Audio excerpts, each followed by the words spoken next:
The obvious problem with freehand ink drawing is that every mark we put on the paper will be there at the end. We can't erase anything. So let me share the 12 ways I think I draw, the techniques I use, the understanding of the drawing process that for me helps me get results that, well, most of the time I'm very happy with a somewhat challenging subject. This scene of Notre Dame Cathedral in Paris. The first point is look how far back I am holding my pen. My thumb is and my forefinger on the other side of the barrel are actually halfway up the barrel. It's a big mistake, I think, if we want to develop a nice, brisk, quick sketching style technique, is to hold the pen down near the end. Now, the problem is that's the way most of us hold our pen when we write, and it's natural enough that when we start to draw, we simply adopt that. But part of the reason having our fingers right down the end is helpful when we write rather, is that we need to create lots of very little shapes one after the other, and we need tight control of the pen. And so having our fingers right down the end, right on the nib, helps us to create those tight circles and curves and joins and whatnot.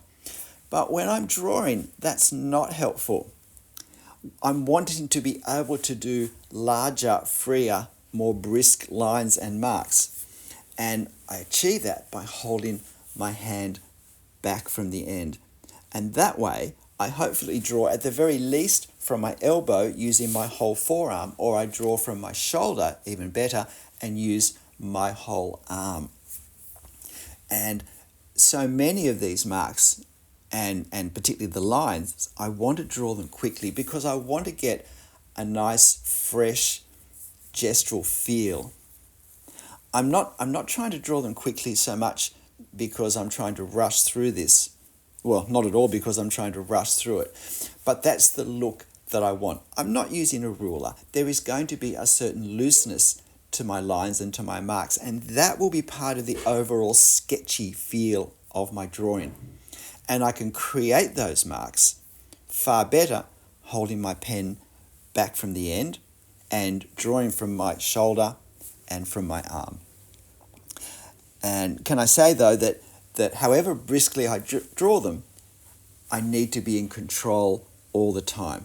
There should never be any careless marks. There should never be any marks that are being made without control. Now, my second point is that I need to be drawing slower at the start. It's a big mistake to be perhaps overcome by the thought that I don't have much time for this, I've got a lot to do, I want it to be quick and gestural anyway, because that can just mean that we start inaccurately and messily and we can't recover from that at the end. And by the end, when we perhaps know what we're doing more, we have a lot of regret for some of what we've done at the start of the drawing that we can't erase. So I need to make sure that I start at a speed where I can do all the things I need to do under control. And third point, the biggest thing I need to do at the start is to have a strategy for where I'm going to start and then how I'm going to progress my drawing. And my strategy inevitably is something like this. I choose the part that I can start with most easily, most accurately. So if it's a scene such as this, where I have a geometric shape, preferably a boxy one, because I'm only having to think about height and width proportions, relationships. And so I'd choose the top of the left tower because that's a box shape. Now, yes, there's a lot of ornamentation stuck onto it, but in terms of trying to visualize the proportions, a box, or a cube in fact, that we're seeing here, is going to be easier than many of the other possibilities of a starting point. And it's also relatively uncluttered, so I'm not distracted or misled by other detail around it. The other thing about the starting point is it's really important, besides getting the proportions correct, to get any angles that are there, particularly any perspective angles that are there, correct. And we do have some perspective angles on the right-hand side of that first section I drew. But also the scale. If I'm drawing from a photo, I need to decide, am I going to draw it the same size, slightly larger, slightly smaller, or very much larger or smaller, because I need to establish that with the very first parts of this that I draw. So that's what I'm doing here. And can I just say, have you noticed that on Notre Dame, the left-hand tower is fatter, is wider than the right-hand one? It's actually a meter wider. I'm not sure why, but I know that the architects and masons who built this had absolute control over what they did. It certainly wasn't accidental, whatever the reason for it was. Okay, my fourth point is to do with deciding at the start how I'm going to draw the details, how much detail I'm going to draw. I'm not talking about simplifying details though. I'm talking about, because when we simplify details, that's kind of like leaving parts out or reducing what we have on the parts that we leave in. And in a building such as Notre Dame, there's masses and masses of detail. I'm not talking about simplifying. I'm talking about trying to give the feel of all this detail without drawing all the detail. And that's a very different thing to simply simplifying it. Because in a sense, I want to give the feel that everything we see in the photo or in life is in my drawing. And I can't do that by leaving things out per se. But equally, I obviously can't put marks for everything I see. So it's working out the balance. What's the essence? What are visually the things that really hit me when I look at this Gothic masterpiece? And for me, particularly in the upper parts, it's all the little bobbles, I call them, that come out on the edges everywhere. And so I do lots of little dots to represent those bobbles. Now, it's obviously not a one-for-one representation, but it's to create the effect in my sketch that we have in the scene. So this is an example of drawing the effect of detail. I have a whole playlist on that with about 100 videos showing how that looks with a whole range of different subjects. And you'll see me apply this principle again when we draw the foliage in this drawing or when we do the detail at street level. But for now, I move on with the architecture, and that brings us to my fifth point, which is that from our starting point, which for me was that upper left tower, we extend by alignment is the word I use to think, by putting things in line that are in line. So with this right-hand tower, it lines up horizontally with the left-hand tower, obviously. The top of the towers, the different levels of ornamentation. So I can very quickly, very easily, just visually, slide along with my eye to see how high all the parts of this tower are. So I can draw this tower much faster because while I have to still establish how far to the right each section is, the height has already been decided for me. And this is the sort of reason why the tempo picks up, why we start to move towards a faster drawing speed as our drawing progresses. There are other reasons as well why the tempo should be picking up as we draw, but we'll get to those later. And the next point is it's important when we're progressing a drawing that we're very aware of anything that's going to be in front of what we're drawing at that point. Doesn't matter what it is, whether it's the main part of the scene such as this or another part. Anywhere where we can see that there is going to be something between what I'm drawing and the viewer, I need to make sure I reserve the space. I reserve white paper for it. And that's why I've put this sort of jagged dance of marks and lines across the top to reserve the top of the foliage so that I'm not bringing the cathedral down further than I want it to go. And because these are, this is real time. This is the speed I'm drawing at. So I'm bringing these lines down pretty quickly. And it would be easy to put them in the space where I want to have the tree. And then I have to draw the tree on top of it. And that's not going to be the effect that I want. So I need to reserve the space. So again, this is where it's the strategizing at the start. Before I put any marks on the paper, I should have particularly noticed what's in front of other things. And so then as I get close to those parts, it's simply a case of remembering or reminding myself, oh yeah, I've got the tree. This is the right time to reserve that space. But I find I can't really reserve the space until I'm relatively close to it, because I'm not as sure as to exactly where that space is going to be until then. So it's knowing at the start, identifying that it's a need at the very start before anything happens. And then I'm alerted to start to just have a little bit of caution as I approach those areas. Now, the next point, the seventh point, is that I find, particularly in quick sketches, it's really important to, as much as possible, to draw by shadows rather than by drawing the objects. And so you can see I'm doing that. I'm doing that with that roof between the two towers that we see through this Gothic, colonnade thing. And also drawing by negative space. So those columns that are in front, between the two towers, that have that bit of roofing behind that we can see, I've partly drawn them by vertical lines, but I've also partly drawn them by simply drawing the shadows, the dark value rather of the roof behind them, of the lead roof behind them. Another example of drawing by negative space is when I was drawing that right-hand tower. I wasn't just drawing the tower, but I was consciously drawing the rectangular space between the two towers. I was consciously looking at that and seeing that as something that I was trying to draw, as much as I was trying to draw the actual box, if you like. So drawing by the spaces, drawing by the shadows, these are just different ways of thinking that it may take us a little while to get into. We are very used to seeing the object and thinking I'm having to draw the object, put lines around the object.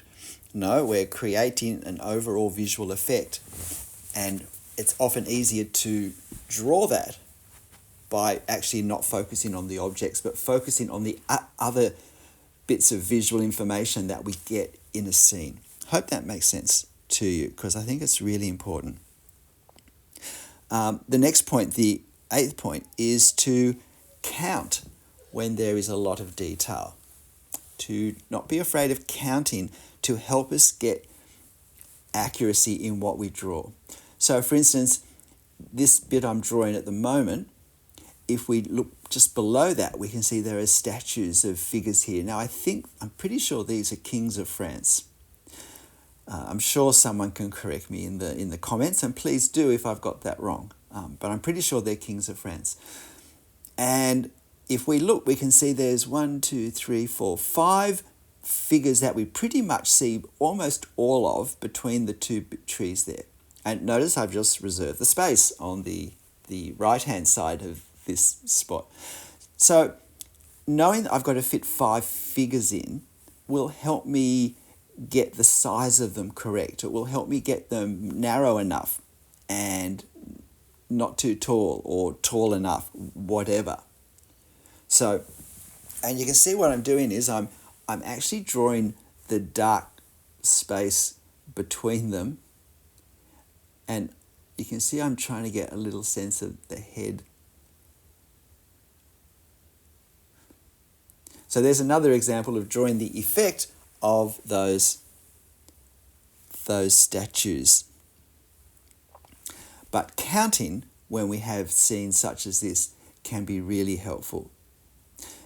Now, the important thing to remember, though, is when we do count, if we find that we can't fit the detail in the end, go with what will look best on the drawing. So if squeezing enough figures in or putting the right number in is going to make the figures look strange because they'll be too tall or too short or whatever, then put the number in that will look right for the drawing that you've done. But it's information we have for next time. Now, this next point, the eighth point, is one that, the ninth point, sorry, is one that I don't think I've ever heard on any other drawing video or course or anything. But that's take into account the width of the pen. Now, I don't mean choose a pen where the width is a good one for the amount of detail that you want to do or the darkness that you need to create. That's obviously true. I'm using a 0.2 millimeter pen here. But what I'm talking about is the fact that the actual line that we put on the paper has a width, regardless of what it is. If you look at those towers, look at all those vertical lines there that I've put in to represent the corners and edges. But if we look at our actual photo or in life, those corners and edges have very, very much less width, sometimes virtually no width. But I have to put a width of ink mark on my page. And as I go across, it's easy to want to frame the gap between the edges on my photo between my lines. So my lines, the width of my ink lines, sit outside of those edges. But that means that I'm going to be spreading the width as I move out. Does that make sense? So I have to compensate for that by making my spaces between the edges in the reference a bit less in my photo, because I have to split the difference of where the ink sits on each side of that line. So if it doesn't make sense, one day it will, and just keep it in the back of your head. When you're ready to sort of start to incorporate the implications of that in your drawing, you'll start to become aware of it. Now, the next point is if we've got a building in 2-point perspective, then we're looking at it slightly from an angle, maybe very much from an angle. We may be looking at it at sort of 45 degrees. But what that means is that wherever we have something on the front wall that's set back into the wall, so for instance, if we look at these two towers, we've got those 4 tall lancet spaces, and there's a lot of setting back of framing going back to where we have the wooden slats to let the sound of the bells come out, well, at least the side that does have the bells, and I presume the other one's done to match. So that setting back, we have depth lines that we see. Now, depending exactly where we're looking, we may see depth lines only on one side of these recesses, and they're most often windows in architecture, but something as decorative as this, there are other things as well. Or if we're a bit more front on, we may see them perhaps a little bit on both sides, but more on one side than the other. This setting back we want to try and capture, because it very much creates a sense of 3 dimensions. And if we don't, we're going to end up with very flat looking surfaces and edges, which doesn't usually convey a sense of realism. My next point, and you see at the moment now what I'm doing with this tree is I'm trying to capture the effect of what we see. I obviously can't draw all the leaves. I can't draw the detail. I do have a how to draw trees playlist, which has probably about 100 videos on it as well, on drawing all different types of trees, and even bare branch trees, and it also has flowers and grass and tree foliage related things. But it has also like palm trees, fir trees, pine trees, deciduous trees, all of that. How to find marks that capture the feel of that particular tree at that particular distance. And the thing I'm really wanting to do here, now the tree is very dark and I want to capture that value, that dark value, but I want to have marks that aren't going to be confused with the marks I've used for the front of the cathedral. I want to have marks that read very differently, that we understand straight away this is something else. And to partly help that, I've exaggerated the light effect on the upper right of the tree. I've exaggerated the difference between the two. And I find that that creates a little like separation. I sometimes think of it as a halo effect between two different things that when we look at it, it's easier to see what's happening. Because in the photo and in life, we have the color difference to really make clear what this is, and it's different. But black and white, I don't have that color. So that becomes important. So the next point is to pick up the tempo as we draw.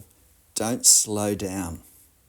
So a reminder, you're watching this at my actual drawing speed. So this is the speed I'm doing. See, look at those quick steps.